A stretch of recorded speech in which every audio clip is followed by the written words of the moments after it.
Okay, so let's dive in. And I know you've given some examples, but maybe we could dive in a little bit more because I know the next question everybody's thinking is, okay, well, what exactly do you mean by that?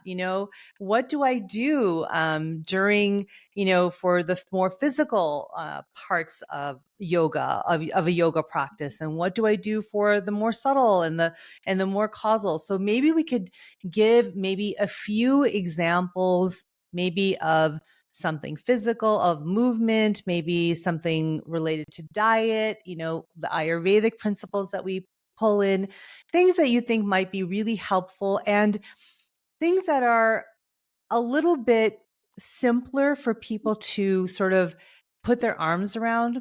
Because I know that another thing that comes up many times is that it can be very intimidating. First of all, when you're trying to create new habits or add something as a new habit or try something new, especially at the beginning of the year, we're all, really revved up to do this. And so having, like a quick win of something like, okay, I can put my hands around this and really master this by practicing it every day, right?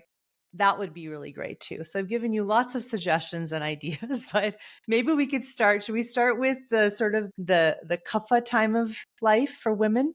Absolutely. So there are certain group of practices which are called shat kriyas, cleansing practices. Among Mhm. them, there are practices like Kapalabhati, which is specifically for kapha pacifying, kapha pacification. Now, this is not just in the kapha stage of life. Anytime when you're feeling dull, heavy, when you feel that sense of congestion, procrastination, lack of motivation, which is all kapha, Kapal Bhatti is such a wonderful practice to move that stagnation upward and outward.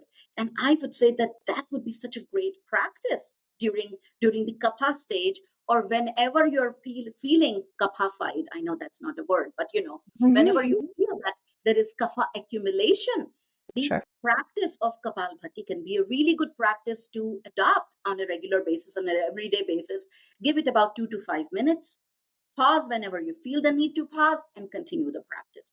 Among the asanas, if you have to pick one thing, I would say pick Surya Namaskara. And Mhm. do Surya Namaskara, whichever, there are so many variations and Yes. forms of Surya Namaskara.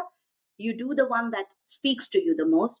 But whichever you do, I think most of them don't have twist. Add one twist to it.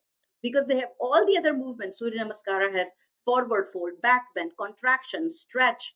It has inversion. But what it does not has is twist. It does not has lateral stretch. So add two asanas, pick any two asanas. And that would be, let's say you added 2 to 5 minutes of Kapalbhati, you add 5 to 10 minutes of Surya Namaskara, you add another 5 minutes of the twist and the lateral stretch. And then it's not that in Kapha stage you don't practice subtle practices at all. It's just that you're zooming in on the physical because that is what will be the most beneficial. And then comes the pranayama. Among the pranayama that is most known for kapha pacification is either Bhastrika or Ujjayi. So I know if these terms are new, search them out, look for Yes. it. But that will be a really good practice to open up the lungs, to clear the lungs, to clear the mucosal congestion. But let's say if that is too much, then simply stick to Anuloma Viloma. And in Anuloma Viloma for kapha pacification, focus on longer inhalation and shorter exhalation. Just keep that in mind. 2:1.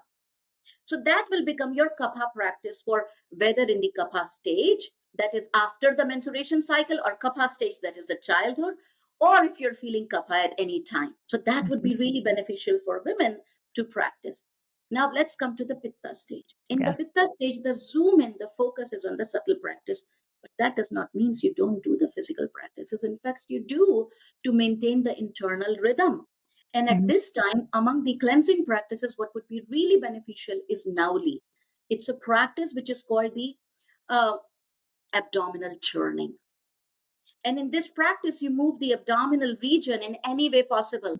One thing I suggest is to avoid looking at a YouTube video or a video. Forget about YouTube, just video. Because sometimes what happens is, as much as it gives you information, at times it also creates fear. Oh my God, my body doesn't look like that, or my Mhm. body doesn't move like that. It doesn't have to move like what other person's body is moving. What is important is in Nauli, you're creating communication. between the generative organs, excretory organs, and digestive system organs. And these three organs systems are directly connected to Pitta dosha. So, what you're doing is building a healthy rhythm, a communication in these three digestive system organs. So, among the cleansing practices, focus on Nauli, learning about Nauli, practicing Nauli.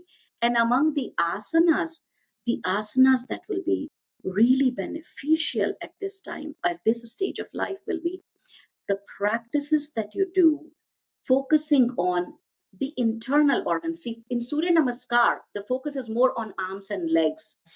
Versus in the Pitta stage, what would be beneficial is if you focus on asanas which are on internal organs. For example, let's focus on the thyroid. Mhm. So the shoulder stand. For some of us who may not be able to do shoulder stand, there is a practice called fish pose, or there is a practice called plow pose asana.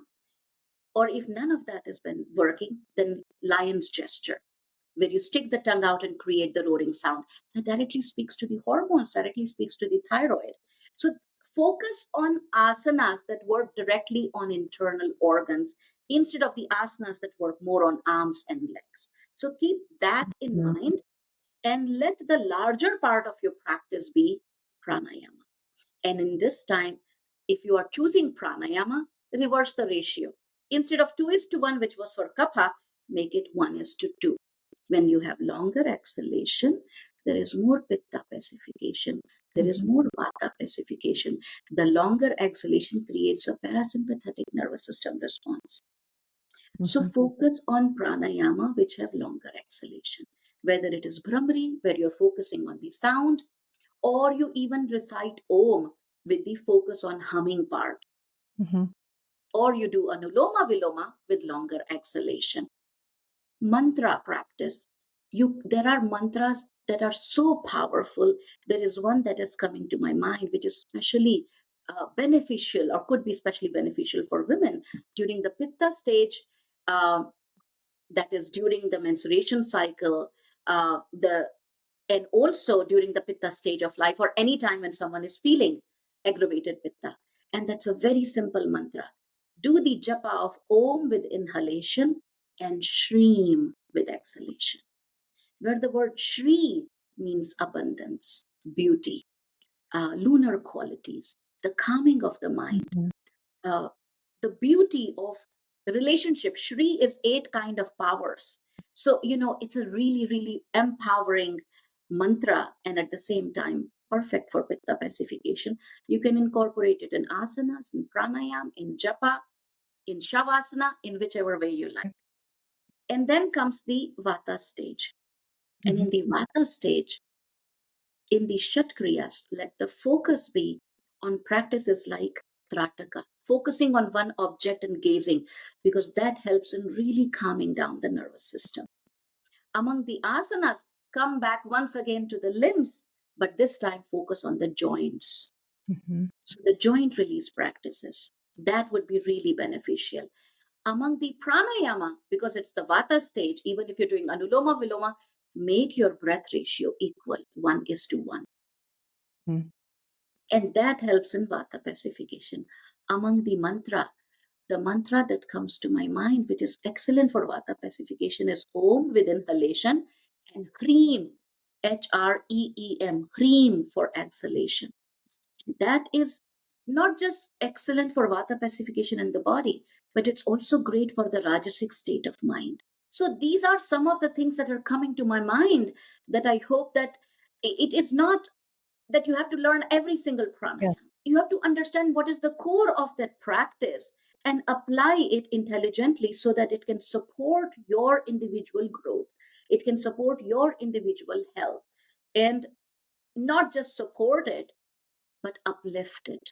Mhm. Wow. So I know that everyone is probably like, okay, I got to go back and listen. So make sure you go back and listen and write all that down. I will do the same because you just dropped so much information and knowledge. And for the listeners, this is priceless knowledge. What she just told us, what Indu just shared with us in the last 10 minutes is years of study. And what I also want to say about that is because of that, don't try and get this perfect. That's not what this is about. This is about trying to understand some of the basic concepts that Induji's shared with us, and then digging further and learning more. And I'm going to tell you how you can learn more in a minute with Indu. But I just want to go back to one thing that you talked about, these different stages of life, this idea of, during childhood, we're trying to build, right?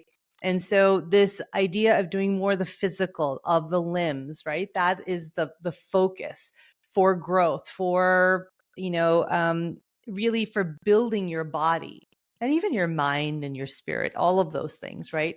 And so there's also, from a physiological standpoint, also there's hormonal control that's going on. And that's again the beauty and brilliance of Ayurveda and yoga, because it all actually supports our physiology as well.